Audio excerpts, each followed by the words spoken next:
Investment in securities market are subject to market risks. Read all the related documents carefully before investing. हम हमेशा से सुनते आए हैं कि विदेशी निवेशक यानी कि एफआईआईज बाजार के असली मानधाता हैं, यानी कि बाजार को चला रहे हैं एफआईआईज। अब एफआईआईज बड़े पैमाने पर देश से पलायन कर रहे हैं, बिकवाली कर रहे हैं। तो क्या है मायने इसके? क्या बाजार में बड़ी गिरावट आने वाली है? एफआईआईज क्यों अपना माल डिस्ट्रीब्यूट कर रहे हैं और इसका आप पर क्या असर पड़ सकता है? यह समझने के लिए आज के वीडियो को एंड तक जरूर देखिए। सारे काम छोड़ दीजिए, इससे इंपॉर्टेंट वीडियो नहीं हो सकता।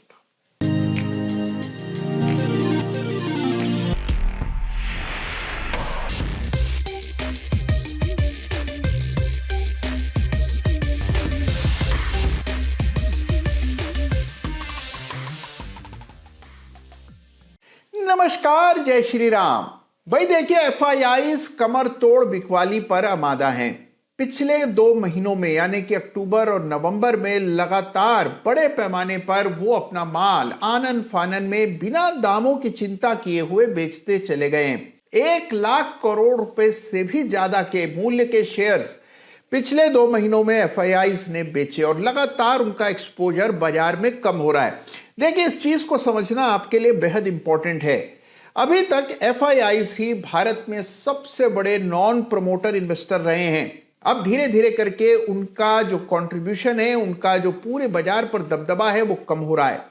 एक जमाना था जब एफआईआईज की ओनरशिप 20% से ज्यादा थी, यानी कि पूरे बाजार का लगभग 20% एफआईआईज के कंट्रोल में था, उनकी ओनरशिप में था। धीरे धीरे हमने देखा है पिछले कुछ सालों में एफआईआईज का कंट्रीब्यूशन या कंट्रोल बाजार में कम होता चला गया है और अब वो घटकर 16% से भी कम हो गया, यानी कि एफआईआईज की ओनरशिप लगातार बाजार में कम हुई है। इसके बरक्स अगर आप देखें तो डीआईआई यानी कि हमारे अपने घरेलू म्यूचुअल फंड्स, इनका कंट्रीब्यूशन, इनकी ओनरशिप लगातार बढ़ती चली गई है। इसका मतलब डोमेस्टिक पैसा, हमारे अपने सेविंग्स का पैसा जो कि म्यूचुअल फंड में जाता है, वो लगातार बाजार में उतर रहा है।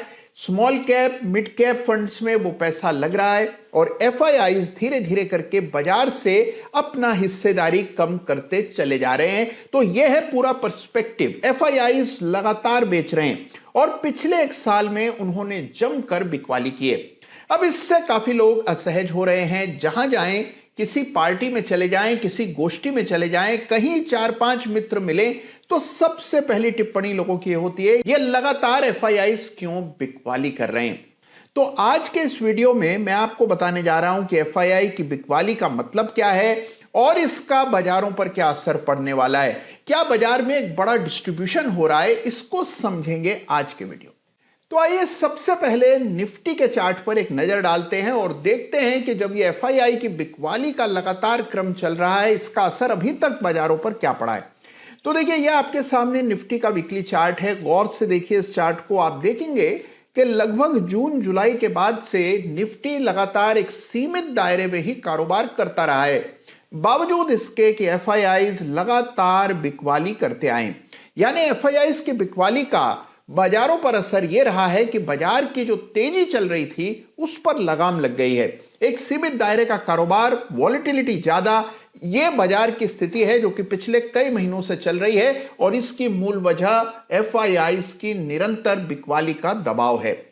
एक अच्छी बात, यानी कि अगर आप इसको एक पॉजिटिव सेंस में देखें तो एक बात आपको माननी होगी कि इतनी बड़ी बिकवाली के बावजूद भी बाजार में कोई बड़ा क्रैश या करेक्शन नहीं आया।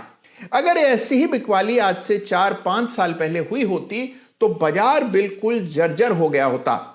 इतनी बड़ी बिकवाली का दबाव सहन करने के लिए भारतीय घरेलू निवेशक और रिटेल निवेशकों का पैसा, जो कि बाजार में निरंतर आता चला गया है, फिर चाहे वो एसआईपी की शक्ल में हो या डायरेक्ट इन्वेस्टमेंट की शक्ल में हो, उसने बाजार में इस बिकवाली के सैलाब को थामा है। तो देखिए, कुल मिलाकर के स्थिति अगर आप देखें तो एफआईआईज की सेलिंग चल रही है, लेकिन घरेलू निवेशकों का पैसा लगातार बाजार में लग रहा है।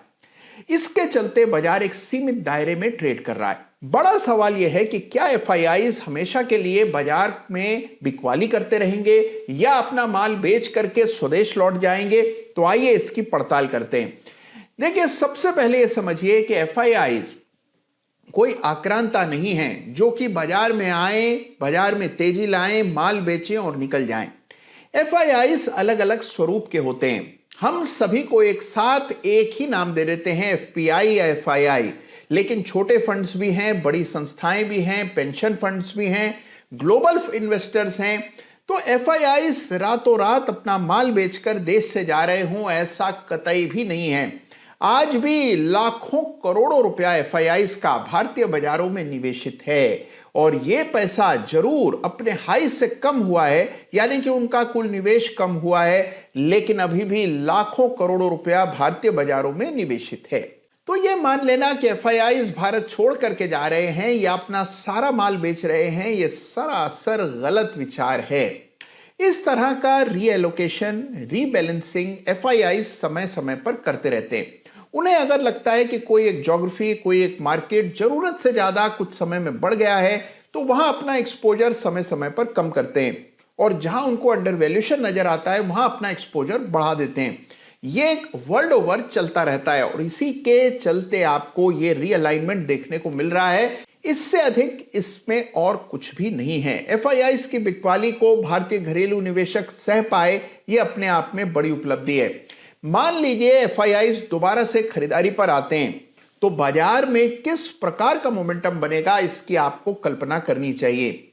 इस दायरे से बाजार जैसे ही बाहर निकलता है, आपको एक बड़ा मोमेंटम देखने को मिलेगा और जिसकी संभावना प्रबल है कि एफआईआईज जब वापस से खरीदारी करेंगे तो एक बड़ी तेजी देखने को मिल सकती है। तो सबसे पहले यह जान लीजिए, क्योंकि एफआईआईज के सेलिंग फिगर्स आ रहे हैं, इसका मतलब यह नहीं कि एफआईआईज हमेशा के लिए जा रहे हैं। देखिए, इस बात को समझिए कि काफी बड़े चेंजेस वर्ल्ड ओवर हो रहे हैं।